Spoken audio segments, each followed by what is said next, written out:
Good morning. Bharatiya cements సమర్పిస్తున్న business breakfast షోకి స్వాగతం.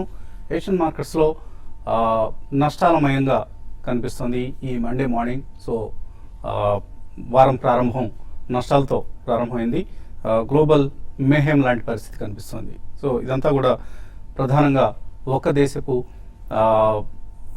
ఆర్థిక పరిస్థితి, అలాగే స్టాక్ మార్కెట్స్ పరిస్థితి కారణంగా చెప్పుకోవచ్చు. నికీ జపనీస్ ఇండెక్స్ నికీ 3.5% నష్టంతో ట్రేడ్ అవుతుంది.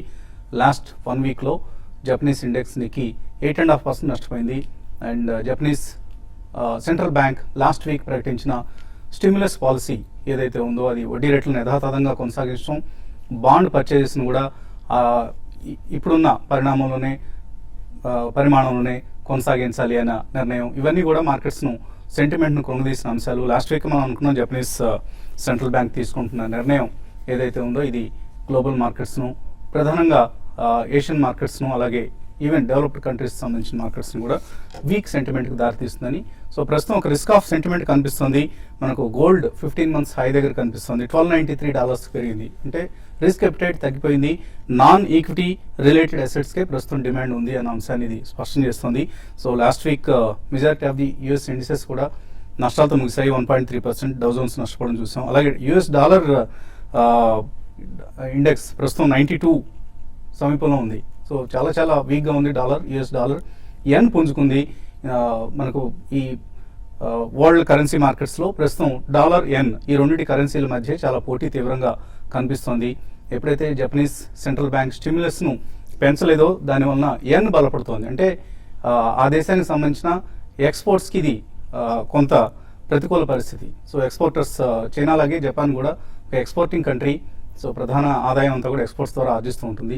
సో వాళ్ళ ఎక్స్పోర్ట్స్కి ఎన్ బలపడటం అనేది ఒక ప్రతికూలమైన అంశం. సో ఆ పరిస్థితి ఇప్పుడు స్టాక్ మార్కెట్స్ని కొంగదీస్తుంది, జపనీస్ స్టాక్ మార్కెట్స్ని. ఫలితంగా ఇతర స్టాక్ మార్కెట్స్ అన్ని, గ్లోబల్ మార్కెట్స్ అన్ని కూడా వీక్గా ట్రేడ్ అవుతున్నాయి. మన మార్కెట్స్ కూడా ఎస్టెక్స్ నిఫ్టీ సుమారుగా 50 పాయింట్ల వీక్నెస్తో ట్రేడ్ అవుతుంది. మేబీ వీక్గా ప్రారంభమయ్యే అవకాశాలు స్పష్టంగా కనిపిస్తున్నాయి. మేబీ తర్వాత పరిస్థితిలో ఏమైనా తేడా వస్తుందా అనేది చూడాలి.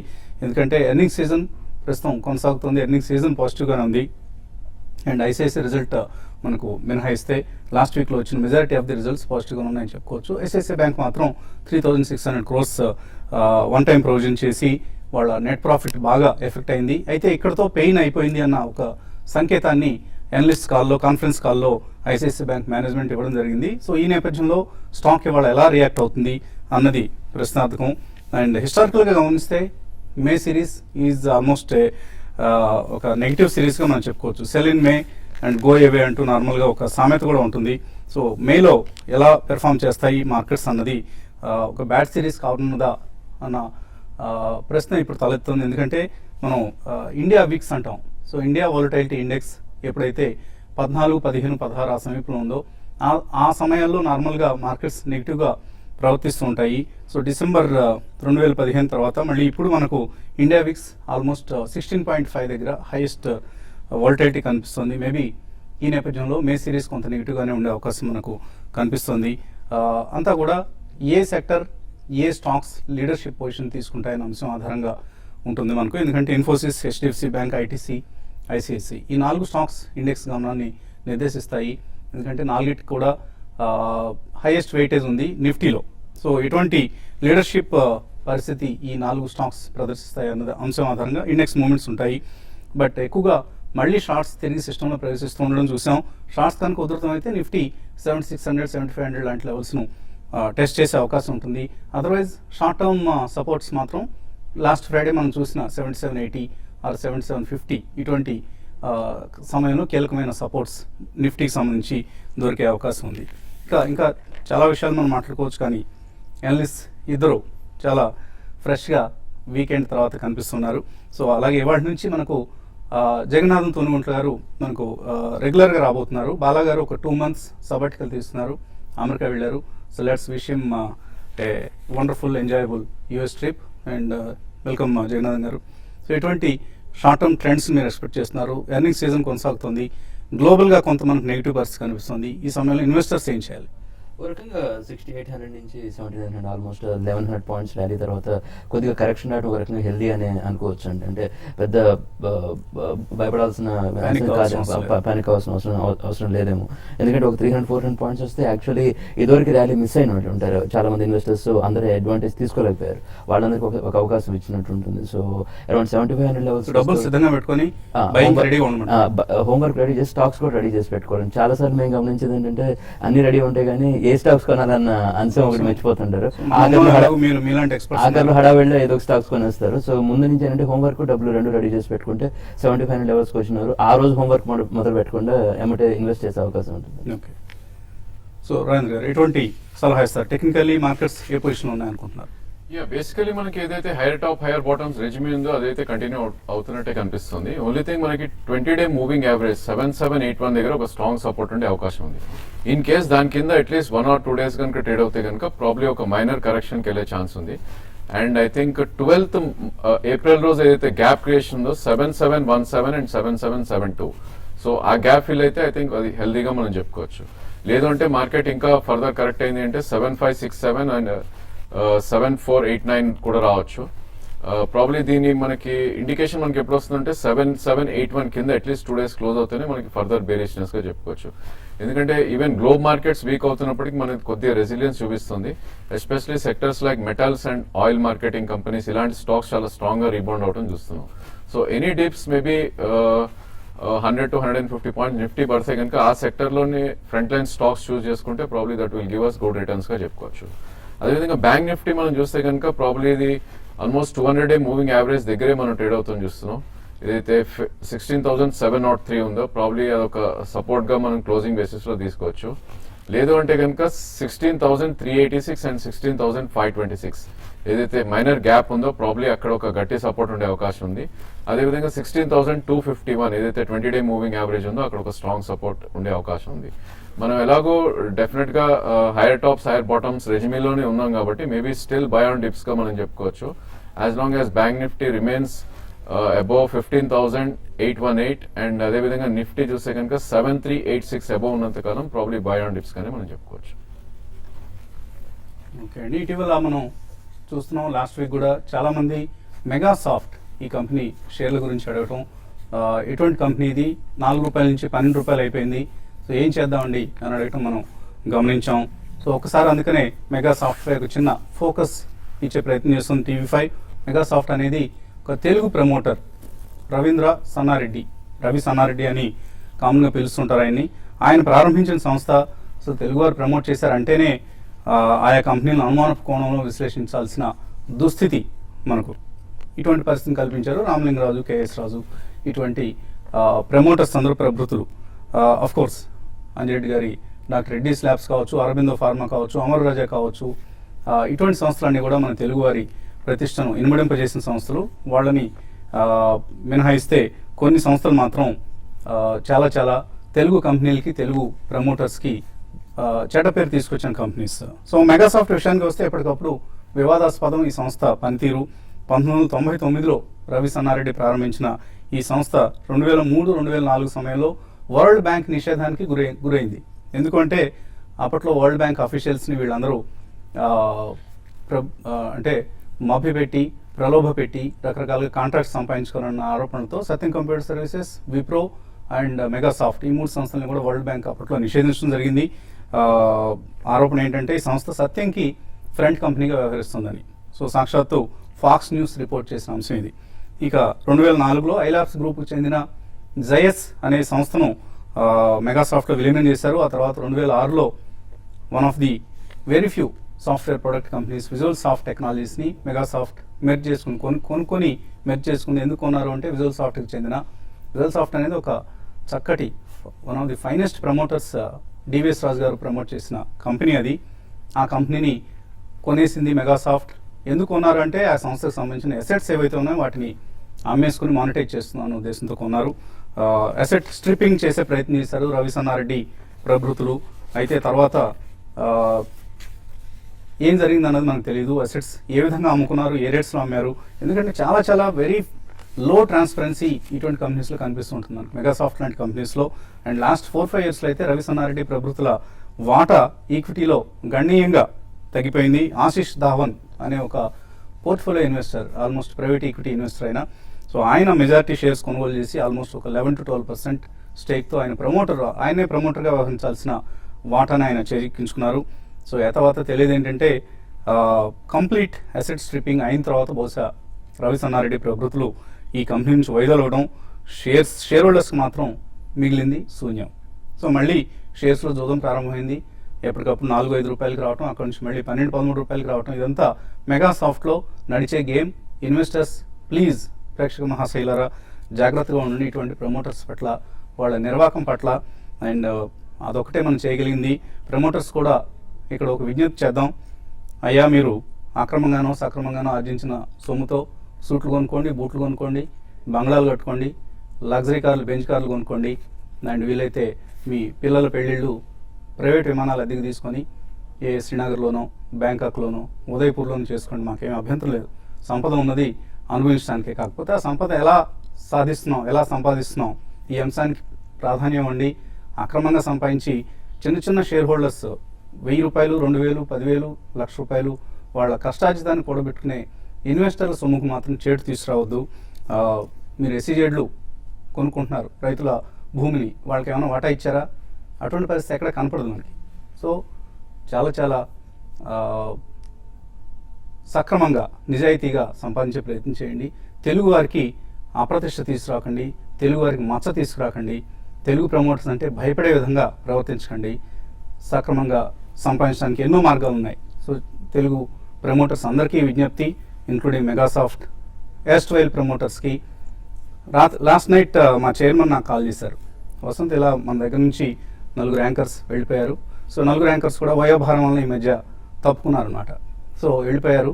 వాళ్ళ జీతాన్ని ఇప్పుడున్న యాంకర్స్కి మనం పంచేద్దాం, పంచి వాళ్ళ లైఫ్ స్టైల్ని, వాళ్ళకి కావాల్సిన కంఫర్ట్స్ని వాళ్ళు సంపాదించుకునే విధంగా చేద్దాం అంటూ. సో ఎంతమంది ప్రమోటర్స్ ఈ విధంగా ఆలోచిస్తారండి? డబ్బు మిగిలింది కదా, దాన్ని మనం అనుభవిద్దాం అనుకుంటారు, కానీ ఉన్న ఎంప్లాయీస్కి ఖర్చు పెడదామన్న ఒక మహోన్నత ఉద్దేశం ఉన్న మా చైర్మన్ బిఆర్ నాయుడు గారు లాంటి మహానుభావులు ఉన్నారు. అలాగే రవి సన్నారెడ్డి లాంటి ప్రమోటర్స్ ఉన్నారు, చిన్న ఇన్వెస్టర్లని కొలగొట్టే ప్రమోటర్స్. సో వీళ్ళిద్దరి మధ్య ఎటువంటి వైరుధ్యం ఉందో మనకు తెలుసు. మొదటి మనం అనుకున్న నాయుడు గారు వంటి ప్రమోటర్ల సంఖ్య పెరగాలని కోరుకుందాం. ఇక ఇన్వెస్టర్స్ నుంచి కాల్స్ అలాగే మెయిల్స్ తీసుకునే ముందు చిన్న బ్రేక్ తీసుకుందాం.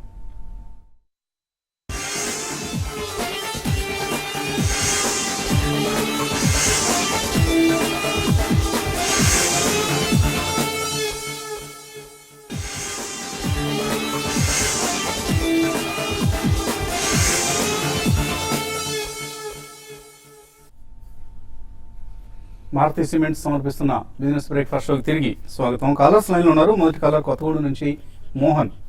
Hello hello Mohan. హలో, అడగండి మోహన్. సార్ నమస్కారం సార్, నా పేరు మోహన్ అండి. సార్ చెప్పండి. నేను డిఎల్ఎఫ్ పుట్ ఆప్షన్ తీసుకున్నానండి, 125 పుట్ ఆప్షన్. ఈ మే సిరీస్ ఎలా ఉంది సార్? అది 125 వచ్చే అవకాశం ఉందా? ఎందుకంటే మన 4 to 5 రూపీస్ ఒకే రోజు పెరిగింది కదా కంటిన్యూస్ గా. అవును. ఐ థింక్ మనకి లాస్ట్ కపుల్ ఆఫ్ డేస్ గా చూస్తే కనుక ప్రాబ్లీ మనకి infrastructure stocks and real estate stocks చాలా స్ట్రాంగ్ గా పర్ఫామ్ చేయడం చూస్తున్నాం అండి. డిఎల్ఎఫ్ ఎప్పుడైతే 20-day మూవింగ్ యావరేజ్ దాటిందో ప్రాబ్లీ దాని అబో ఐ థింక్ బైకే వెళ్ళాలి మనం. అండ్ మీరు అగైన్స్ ద ట్రెండ్ వెళ్తున్నారు. సో ప్రాబ్లీ ఒక మైనర్ డిప్స్ వస్తే కనుక మీ పుట్ ఆప్షన్ కవర్ చేసుకోండి. మనకి 121 అనేది 20-day moving average. Maybe market ఒక 100 to 150 పాయింట్స్ కరెక్ట్ అవుతే కనుక అక్కడ దాకా వచ్చే ఛాన్స్ ఉంది. సో డెఫినెట్లీ అక్కడికి వస్తే మీ పొజిషన్ కట్ చేసుకోండి. అండ్ ప్రాబ్లీ ఆ లెవెల్స్ లో లాంగ్ వెళ్ళే ప్రయత్నం చేయండి విత్ 118 యాజ్ స్టాప్ లాస్. తర్వాత caller Lakshman Kumar. Hello. Hello, అడగండి లక్ష్మణ్. సార్ లక్ష్మణ్ కుమార్ అనకాపల్లి అండి. అడగండి. ఉజ్జీవన్ ఫైనాన్స్ ఐపీఓ గురించి కావాలండి. అప్లై చేయొచ్చా, ఏమిటి, ఎంత ప్రీమియం ఎక్స్పెక్ట్ చేస్తున్నాం? కంపెనీ మంచిదా కదా?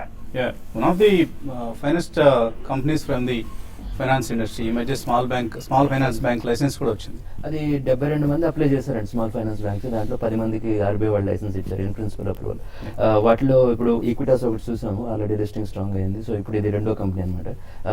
రూల్స్ ప్రకారం ఏంటంటే 10 ఐపీఓ రావాలి, అంటే ఆర్బీఐ రూల్స్ వల్ల అంటే నెక్స్ట్ 6 months to 1 year లో మనం 10 ఐపీఓలు చూస్తాం అనమాట. ఇది రెండవ ఐపీఓ అనమాట. కంపెనీ మంచి పొజిషన్లో ఉందండి. చాలా foreign investors, private equity investors చాలా ప్రొఫెషనల్ గా మేనేజ్ చేసిన కంపెనీ. గ్రోత్ కూడా చాలా ఫాస్ట్ గా అయింది లాస్ట్ 2 years లో. అయితే ఇప్పుడు SEBI Bengaluru. So RBI rules వల్ల ఏంటంటే ఫారిన్ ఇన్వెస్టర్స్ 49% కంటే ఉండకూడదండి. దానివల్ల ఏంటంటే ఇప్పుడు ఐపీఓ కూడా ఆ ఉద్దేశంతోనే వాళ్ళ స్టేక్ తగ్గించాలని చెప్పేసి దాని గురించి జరుగుతుంది. కంపెనీ గ్రోత్ బాగుందండి. ఎన్పిఎస్ కూడా చాలా తక్కువ. జనరల్గా అంటే మైక్రో ఫైనాన్స్ ఎన్పిఎస్ కొద్దిగా భయం ఉంటుంది. So 0.4% gross NPA, hardly any percentage. So ROEs కూడా ఈక్విటాసే మంచి కంపెనీ అనుకుంటే ఈక్విటాస్ కంటే కూడా బాగుంది యాక్చువల్గా. వాల్యుయేషన్స్ కూడా దానికంటే కూడా కొద్దిగా తక్కువ valuation, price to book value. Even PE multiple చూసుకున్నా కూడా 15-16 times. అంటే కరెంట్ ఐపీఓ మార్కెట్ ట్రెండ్ చూస్తే చాలా తక్కువ అని చెప్పుకోవచ్చు. ఓవరాల్ గా ప్రాస్పెక్ట్స్ బాగున్నాయి అని అనుకోవాలండి. ఓకే అండి. సో తప్పకుండా అప్లై చేయండి ఉజ్జీవన్ ఫైనాన్షియల్ సర్వీసెస్ ఐపీఓకి. మంచి రిటర్న్స్, మేబీ ఇమీడియట్లీ లిస్టింగ్ తర్వాత లాభాలు వస్తాయని ఆశించకుండా అట్లీస్ట్ 1 to 2 years హోల్డ్ చేసే ఉద్దేశంతో ఇన్వెస్ట్ చేస్తే మంచి రిటర్న్స్ వస్తాయండి. శ్రీనివాస్ విశాఖపట్నం నుంచి. హలో, గుడ్ మార్నింగ్ అండి. వస్తుంది గారు, నమస్తే అండి. మార్నింగ్ అండి. సార్, నేను రిలయన్స్ ఇండస్ట్రీస్ 2020లో లాంగ్ పొజిషన్ తీసుకున్నానండి. యాక్చువల్గా అంటే బయింగ్ షేర్స్ లో తీసుకున్నాను 500 క్వాంటిటీ. అది హోల్డ్ చేయమంటారా లేదంటే ఇంకేమైనా కిందకు వస్తుంది అంటారా ఏంటి, అది దాని గురించి ఒకసారి చెప్తారండి. రిలయన్స్ ఇండస్ట్రీస్ 10-20లో కొన్నారు. కొద్దిగా డౌన్ ట్రెండ్ లో ఉంటుంది చూస్తున్నాం అండి. గత 10 days గా ఒక డౌన్ ట్రెండ్ ఎస్టాబ్లిష్ అయింది రిలయన్స్ లో. బట్ ఉన్న పొజిషన్ మీరు హోల్డ్ చేయండి. ప్రాబ్లీ 200-day మూవింగ్ యావరేజ్ దగ్గర సపోర్ట్ తీసుకునే ఛాన్స్ ఉంది. That is around 967. బట్ ఏమాత్రం ఇది 965 కింద క్లోజింగ్ బేసిస్ అవుతే కనుక ప్రాబ్లీ మీ స్టాప్ లాస్ పెట్టుకుని మీరు లాంగ్ ఎగ్జిట్ అవ్వాలి. అదేవిధంగా పుల్ బ్యాక్ వచ్చి ప్రాబ్లీ ఇది మనకి 100-day moving average around 1007 and 1008 వస్తే కనుక మీ లాంగ్ పొజిషన్ ఒకసారి అన్మైండ్ చేసి మేబీ మళ్ళీ అగైన్ డిప్స్ లో కొనే ప్రయత్నం చేయండి. ఓకే అండి. సో ఈమెయిల్ సందేహాలు కూడా చాలా అందాయి మనకు. ఇందులో మొదటి సందేహం జేవి సుబ్బారావు అడుగుతున్నారు. ఆయన స్మార్ట్ ఫోన్ వాడటం లేదు, నార్మల్ ఫోన్ అంటే పాత తరహా ఫీచర్స్ ఫోన్ వాడుతున్నారు అనమాట. ఎస్ఎంఎస్లో చూడగలరు, పంపించగలరు. ఈ పరిస్థితుల్లో ఆయన ఎస్ఎంఎస్ అండ్ ఈమెయిల్స్ రూపంలో ఫండమెంటల్స్ సబ్స్క్రిప్షన్కి ఆస్కారం ఉందా? తప్పకుండా ఉందండి. మీరు స్మార్ట్ ఫోన్ వాడాల్సిన అవసరం ఉంది. మీకు కనుక ఈమెయిల్ యాక్సెస్ చేయగలిగే సదుపాయం ఉంటే కంప్యూటర్లో ఆర్ ల్యాప్టాప్లో ఆర్ ఎనీవేర్ ఈమెయిల్ మీరు యాక్సెస్ చేయగలిగిన సదుపాయం ఉంటే తప్పకుండా మీకు డీటెయిల్డ్ రిపోర్ట్స్ పంపిస్తుంటాం. ఇప్పుడు జగన్నాథన్ గారు, బాలా గారు ఆర్ రాజేంద్ర గారు వీళ్ళు పంపే కాల్స్ అన్నిటికీ కూడా డీటెయిల్డ్ రిపోర్ట్స్ మీకు మెయిల్లో ఉంటాయి. ఎస్ఎంఎస్లో జస్ట్ ఒక బ్రీఫ్గా ఉంటుంది, ఈ ఫలానా షేర్ కొనుక్కోండి, ఈ షేర్కి సంబంధించిన పూర్తి వివరాలు ఈమెయిల్లో ఉంటాయని. సో అటువంటి సదుపాయం కనుక మీకు ఉంటే మీరు స్మార్ట్ ఫోనే ఉండాల్సిన అవసరం లేదు. తప్పనిసరిగా సబ్స్క్రైబ్ చేయండి. మంచి మంచి షేర్స్ రికమెండ్ చేస్తున్నారు మన ఎనలిస్ట్. అవన్నీ కూడా డీసెంట్ రిటర్న్స్ రాబోయే రోజుల్లో ఇస్తాయి. తప్పకుండా సబ్స్క్రైబ్ చేయండి. వెంకటరామన్ అడుగుతున్నారు, హెక్సావేర్ ఫ్యూచర్స్ 241 రూపాయలకు ఉన్నారు, హోల్డ్ చేసి ఎగ్జిట్ కావచ్చు. ప్రాబ్లీ అయితే మీరు ఆల్మోస్ట్ కరెక్షన్ తర్వాత తీసుకున్నారండి. స్టాక్ చూస్తే కనుక 273 నుంచి 240 around current market price trade అవుతుంది చూస్తున్నాం. కాకపోతే దీనికి 233 కింద క్లోజింగ్ బేసిస్ లో ఒక డౌన్ ట్రెండ్ ఎస్టాబ్లిష్ అయ్యే ఛాన్స్ ఉంది. సో కరెంట్ మార్కెట్ ప్రైస్ నుంచి 233 క్లోజింగ్ బేసిస్ మీరు స్టాప్ లాస్ పెట్టుకోండి. అదేవిధంగా ఇది 200-day moving average and 20-day moving average లో గట్టి రెసిస్టెన్స్ ఫేస్ చేసే అవకాశం ఉంది. మేబీ 249 నుంచి 253 మధ్యలో మీరు ప్రాఫిట్స్ బుక్ చేసుకోవచ్చు. వెంకట్ అడుగుతున్నారు, నిఫ్టీ 7500 మే ఎక్స్పైరీ పుట్ ఆప్షన్ తీసుకుందాం అనుకుంటున్నారు, ఈ రేట్లో తీసుకోవచ్చా?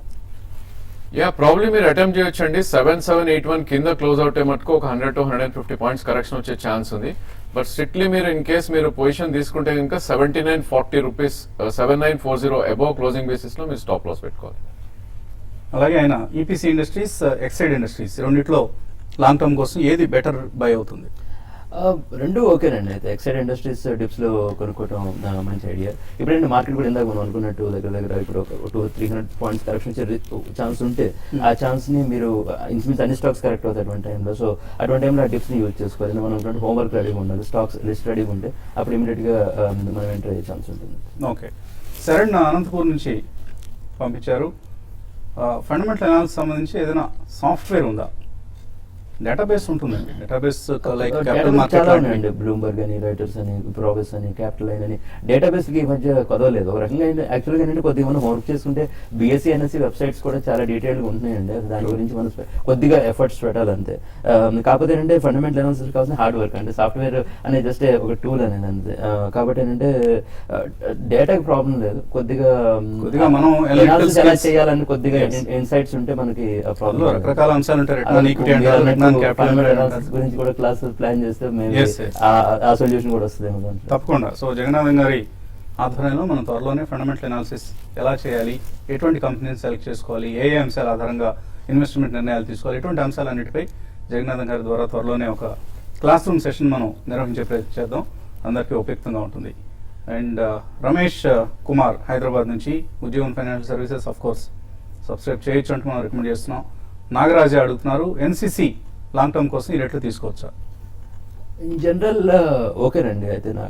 అయితే ఒకే ఒకటి డిస్కస్ చేయాల్సిన పాయింట్ అంటే ఈ కన్స్ట్రక్షన్ ఇన్ఫ్రాస్ట్రక్చర్ ఓవరాల్ సెగ్మెంట్ ఏంటంటే హెవీ డెట్ ఉన్న సెగ్మెంట్ కాబట్టి ప్రతిసారి మొమెంటం క్రియేట్ అవుతుంది, కానీ డెట్ బర్డెన్ ఫీచర్ అవగానే ఆ ప్రాఫిట్స్ లో రిఫ్లెక్ట్ అవ్వడం కష్టం అవుతుంది. అంటే ఆపరేషన్ ప్రాఫిట్స్ వచ్చినప్పుడు ఇంట్రెస్ట్ ఫామ్ లో ఆ ప్రాఫిట్స్ మొత్తం వెళ్ళిపోయే రిస్క్ ఉంటుంది అనమాట. కాబట్టి ఏంటంటే సెక్టర్స్ చాలా ఉన్నప్పుడు కన్స్ట్రక్షన్ సెక్టర్స్ స్పెసిఫిక్ గా అసలు ఇన్వెస్ట్ చేయాలన్నది క్వశ్చన్. దాంట్లో ఇంట్రెస్ట్ ఉంటే NCCs ఓకే, లేదంటే KNR కన్స్ట్రక్షన్స్ ఇంకో కంపెనీ ఉందండి, అది కూడా ఈ సెగ్మెంట్ లో బాగానే ఉంటుంది. ఓకే. అలాగే VVRS శర్మ మెగాసాఫ్ట్ గురించి చెప్పినందుకు ధన్యవాదాలు తెలియజేస్తున్నారు. రోజు ఒక కంపెనీని, ఇటువంటి కంపెనీ గురించి వివరించమంటున్నారు. తప్పకుండా అటువంటి ప్రయత్నం చేద్దామండి. మెగాసాఫ్ట్ కావచ్చు, ఇంకో కంపెనీ కావచ్చు.